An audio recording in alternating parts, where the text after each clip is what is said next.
seja Deus pelo privilégio de mais uma vez partilhar com você a preciosa palavra de Deus. Eu quero ser bastante breve na minha fala com você hoje e eu quero considerar dois textos da Bíblia. O primeiro deles está no livro de Provérbios, no capítulo 27. Provérbios 27, versículo 1. E esse texto diz assim: não te glories do dia de amanhã, porque não sabes o que trará à luz. O segundo texto que quero compartilhar com você está na carta de Tiago. Abra comigo, por favor, na carta de Tiago, no capítulo de número 4, versos 13 a 17. Está escrito o seguinte: atendei agora, vós que dizeis, hoje ou amanhã iremos para a cidade tal, e lá passaremos um ano, e negociaremos, e teremos lucros. Vós não sabeis o que sucederá amanhã, que é a vossa vida. Sois apenas como neblina que aparece por um instante e logo se dissipa.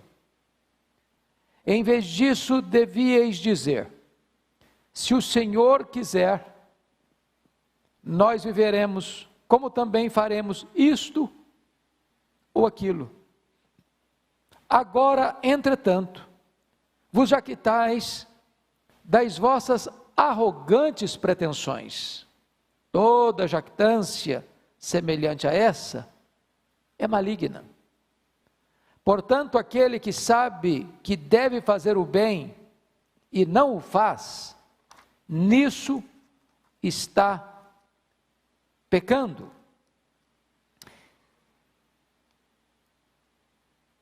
Eu estou absolutamente seguro de uma coisa: você e eu, quando começamos o ano, fizemos o nosso planejamento para este ano.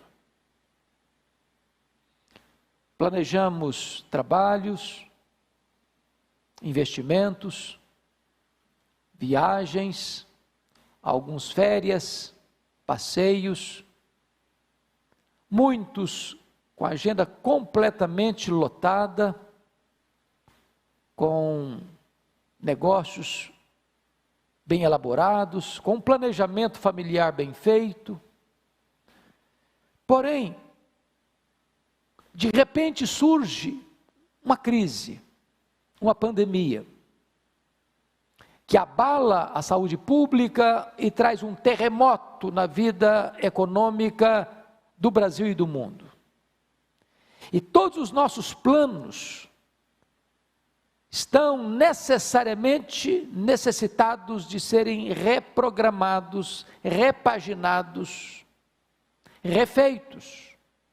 Viagens canceladas, congressos e conferências cancelados ou adiados, viagens internacionais canceladas ou adiadas.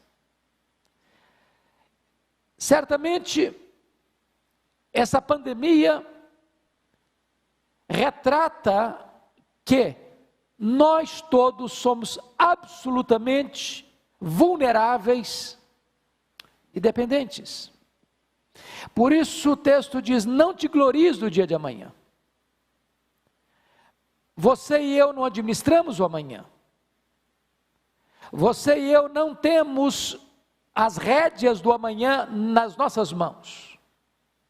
O amanhã não nos pertence. Por isso o texto diz: não te glories do dia de amanhã, porque não sabes o que trará a luz. Pense comigo que nós não tivemos nenhum prognóstico, nenhum profeta, nenhum pregador, nenhum estudioso, nenhum historiador,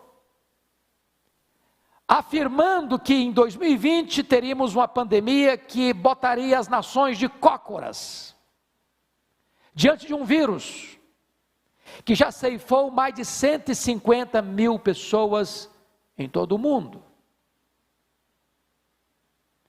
Você e eu não sabemos o que vem amanhã, porque somos vulneráveis, não somos autossuficientes, somos absolutamente dependentes de Deus. O que é curioso é que nós temos no mundo um grande tripé que sustenta a esperança humana. O primeiro deles é o poder econômico.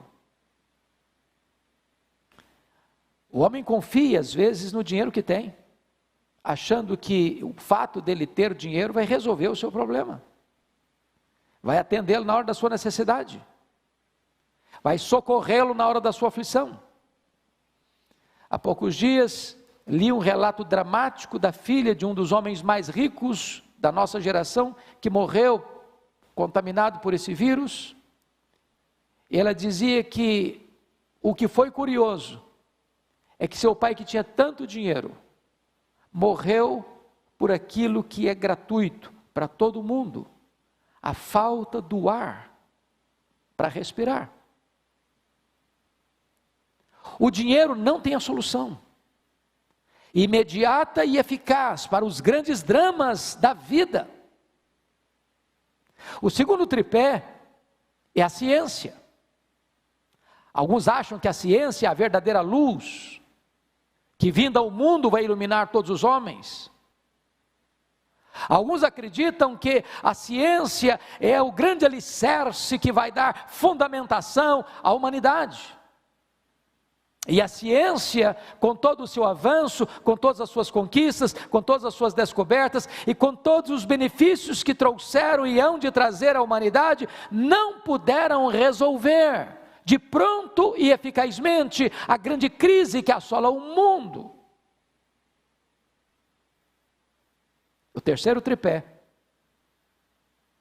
é o poder político. As grandes nações, as ricas nações, as poderosas nações, com os seus comandantes, presidentes, ministros, reis, que governam com tanta força, com tanto poder, com tanto militarismo, com tantas armas bélicas, com tanto poder de decisão e de ação, também não puderam resolver este problema que assola a humanidade. Sabem por quê? Porque o homem é vulnerável, dependente e não autossuficiente. É por isso que esse texto de Provérbios 27:1 e o texto de Tiago 4:13-17 é tão oportuno para a nossa reflexão nessa conjuntura. E eu gostaria que você começasse a observar comigo que nós corremos, à luz do que o texto diz de Tiago, e eu peço que você esteja com o texto aberto em Tiago, quando ele trabalha no verso 16, o problema da jactância e o problema das arrogantes pretensões. Nós erramos quanto a isso, e erramos em dois aspectos: no falso entendimento de quem somos nós, e no falso entendimento das nossas ambições. Porque às vezes julgamos que a vida está em nossas mãos e que o tempo está a nosso favor. Achamos que nós estamos no controle. Nós vivemos numa geração humanista. Nós vivemos numa geração que põe o homem no centro, que idolatra o homem. Esta é o antropocentrismo idolátrico, onde o homem se vê no centro do universo e tudo gira em torno dele, por ele e para ele, e ele é o grande supremo comandante, e basta o arauto de um vírus que você não pode ver a olho nu para botar todos esses valores por água abaixo.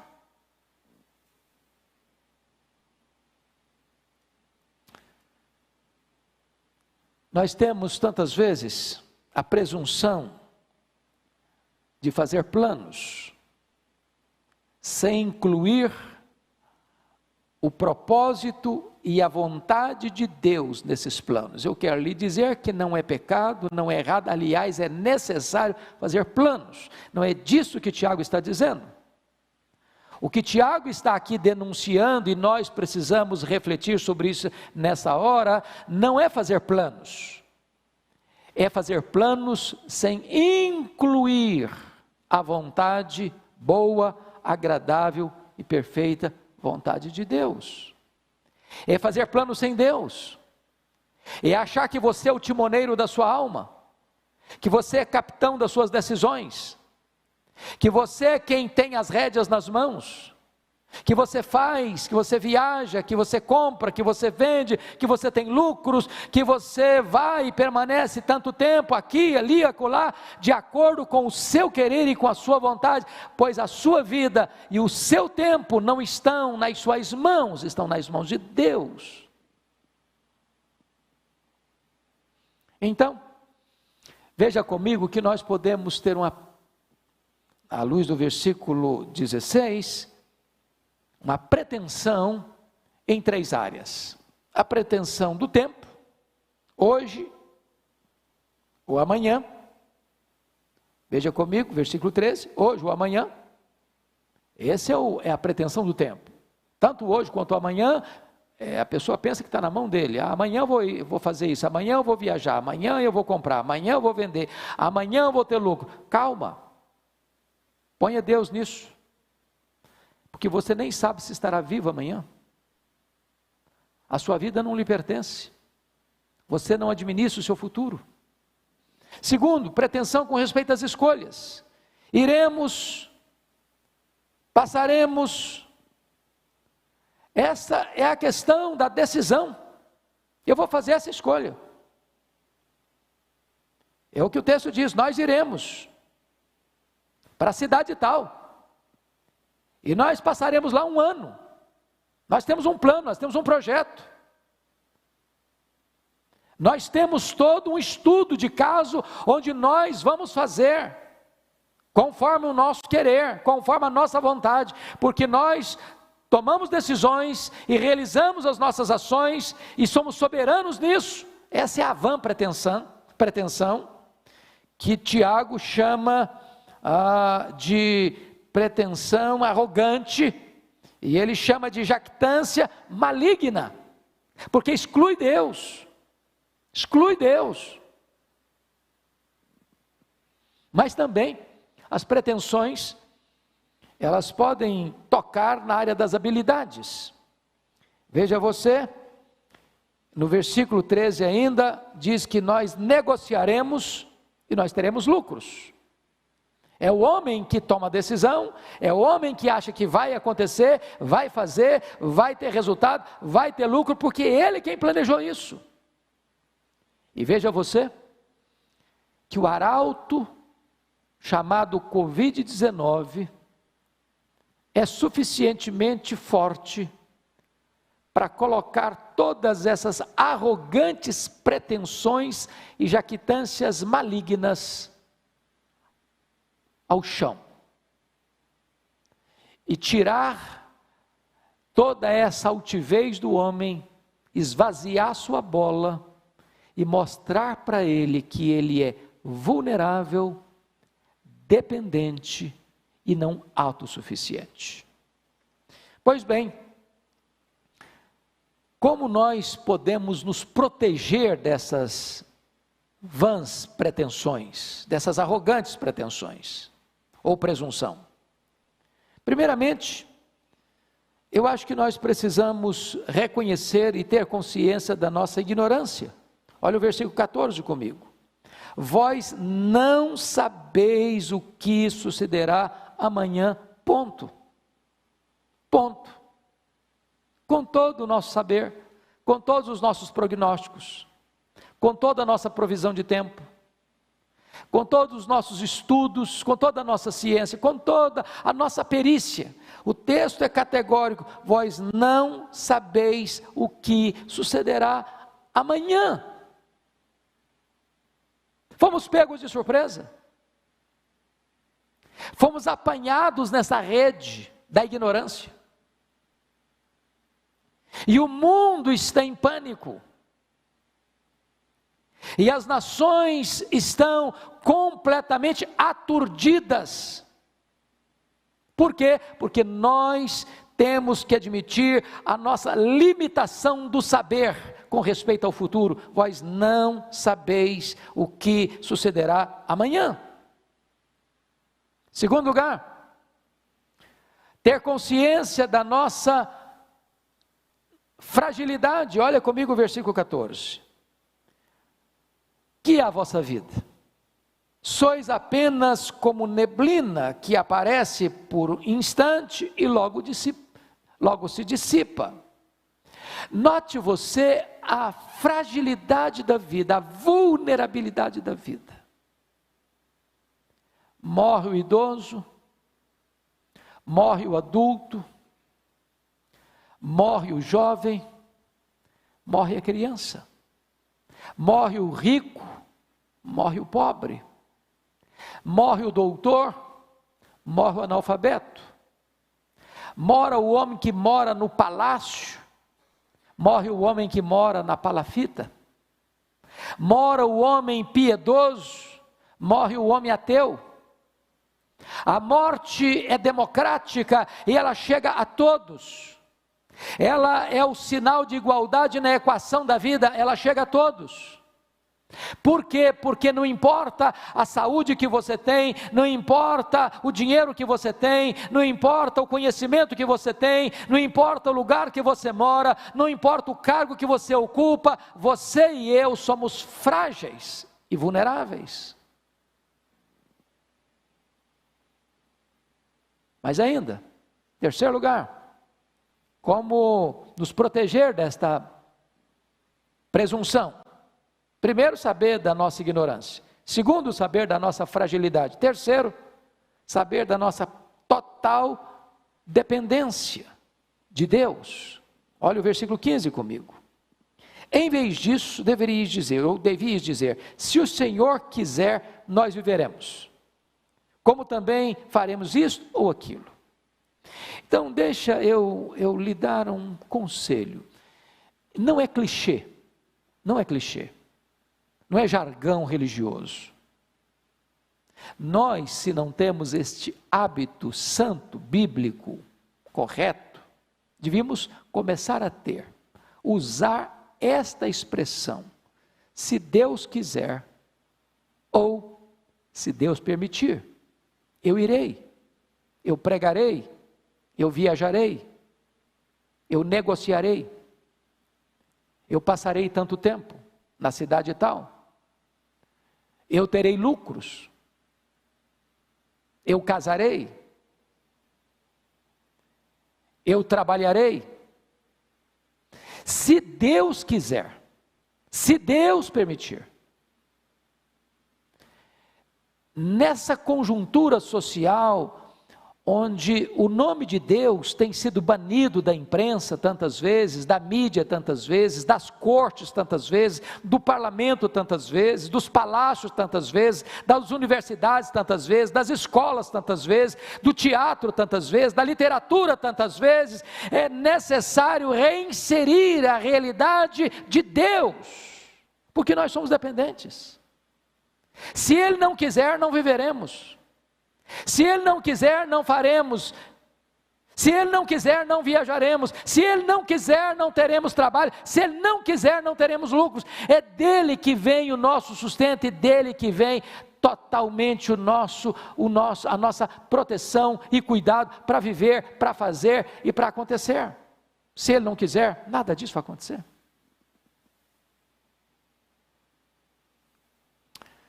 Veja você,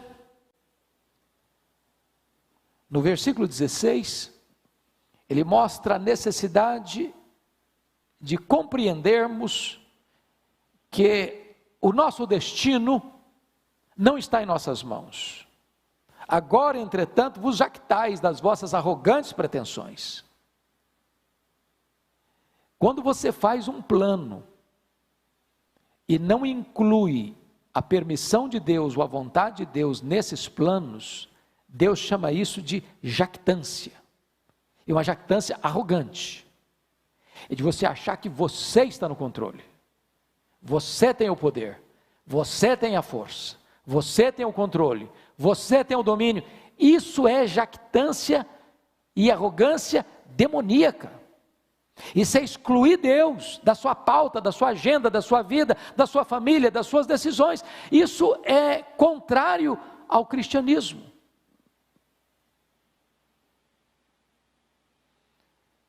Mas veja você, que no verso 17, ele estabelece algo interessante. Portanto, aquele que sabe que deve fazer o bem e não o faz, nisso está pecando. Diante da vulnerabilidade da vida, diante da brevidade da vida, porque a Bíblia compara aqui a nossa vida de uma maneira interessantíssima, como neblina. E você às vezes está andando por uma estrada e tem uma neblina de manhãzinha, daqui a pouquinho o sol brota, e a luz do sol chega, e o calor chega, e a neblina se dissipa, e ela vai embora. A Bíblia compara a nossa vida como um corredor veloz, como a agulha de um tecelão, ou como um breve pensamento, ou como uma flor que viceja, floresce, depois murcha e seca. A Bíblia compara a nossa vida como um corredor veloz. Então, diante desse fato de que você e eu somos vulneráveis, diante desse fato que você e eu não temos capacidade de tomar decisões e levá-las a cabo por nós mesmos, nós deveríamos viver a vida com mais antenas ligadas a quem está perto de nós. E se alguém chegar precisando de socorro, de ajuda, de uma mão estendida, não deixa para depois.